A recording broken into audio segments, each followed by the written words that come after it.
Hello students, आज हम लोग probability exercise 13.3 intermediate final second year की क्वेश्चन नंबर 5 से लगाना शुरू कर रहे हैं।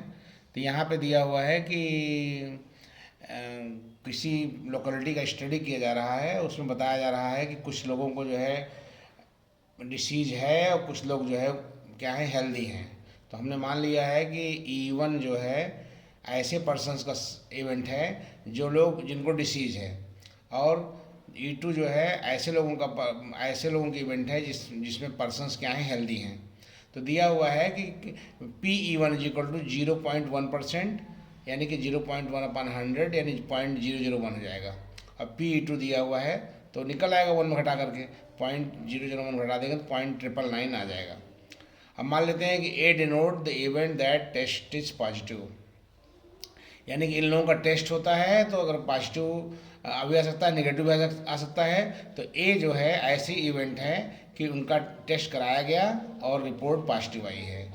देन प्रोबेबिलिटी ऑफ A/E1 देखा गया कि 99/100 ये दिया हुआ है।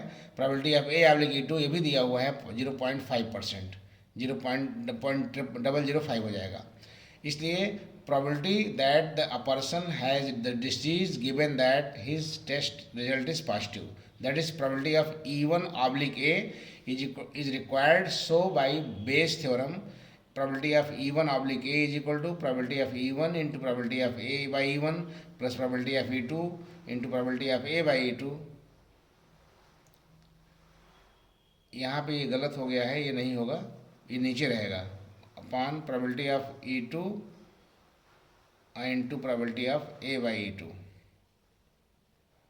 नीचे रहेगा, यानी ऊपर रहेगा probability of E1 into probability of A/E1, नीचे रहेगा probability of E1 into probability of A/E1 plus probability of E2 into probability of A/E2।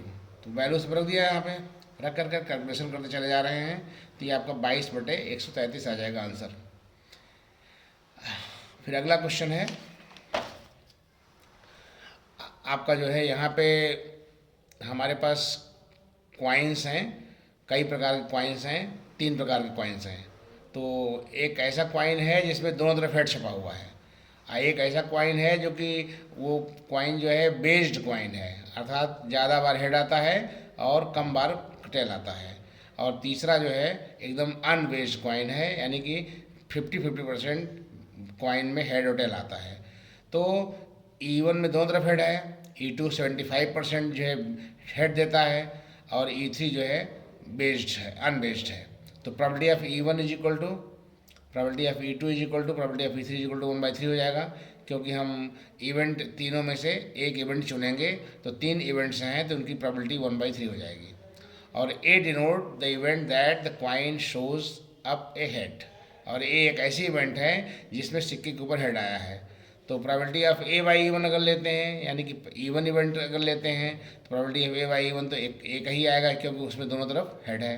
Probability of A/E2 लेंगे तो उसमें 75% दिया हुआ है, 3/4 हो जाएगा।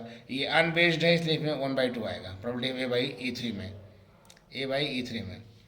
इसलिए by Bayes theorem the probability of getting head of 2 headed coin, यानी probability of E1/A is equal to probability of E1 into probability of A/E1 whole by probability of E1 into probability of A/E1 plus probability of E2 into probability of A/E2 plus probability of E3 into probability of A/3।